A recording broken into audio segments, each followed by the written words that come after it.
We begin on the eve of that historic vote set for tomorrow, the full House vote, voting on 2 articles against President Trump, abuse of power and obstruction of Congress. And tonight, the Democrats appear to have secured the votes to impeach. Late today, President Trump firing off a 6-page letter to House Speaker Nancy Pelosi, saying the Democrats are waging a partisan impeachment crusade. The president writing he penned the letter for the purpose of history and to put my thoughts on a permanent and indelible record. Speaker Pelosi just calling the letter moments ago really sick. And tonight, even as the House vote grows near, the Senate is already preparing for the trial that would come next in the Senate. ABC's Mary Bruce leading us off tonight from the Hill. On the eve of his impeachment, President Trump incensed, lashing out with fury and frustration.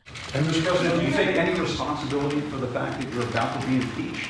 No, I don't take any, zero, to put it mildly. The president ranting tonight in a scathing 6-page letter to Nancy Pelosi. Dear Madam Speaker, Trump starts, I write to express my strongest and most powerful protest against the partisan impeachment crusade. He accuses Pelosi and the Democrats of declaring open war on American democracy. You are the ones bringing pain and suffering to our republic for your own selfish, personal, political, and partisan gain, he writes. The president calls the charge he abused his power a completely disingenuous, meritless, and baseless invention of your imagination. And he even takes issue with the fact that Pelosi often says she prays for him. I was raised in a way that is a heart full of love, and always prayed for the president. And I still pray for the president. I pray for the president all the time.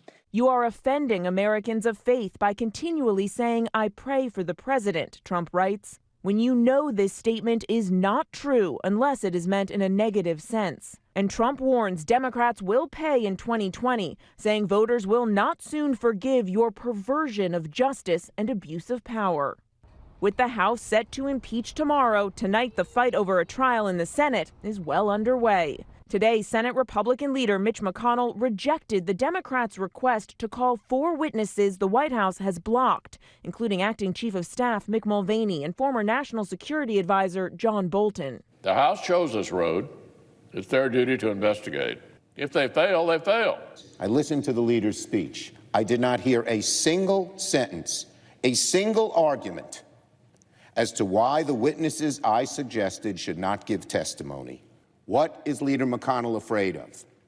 What is President Trump afraid of? The truth?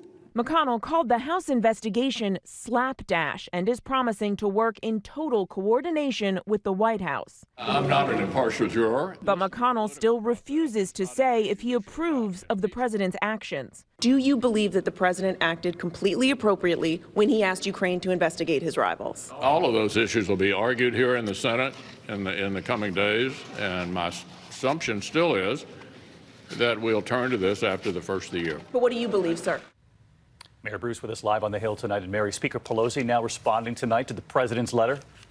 David, the speaker calls it ridiculous and really sick. And in her own letter tonight, Pelosi writes to her Democratic colleagues, quote, if we do not act, we will be derelict in our duty, saying in America, no one is above the law. David. Mary Bruce leading us off tonight. And Mary, you'll be right here with us tomorrow. Of course, ABC News will have live coverage of the House impeachment vote when it happens tomorrow.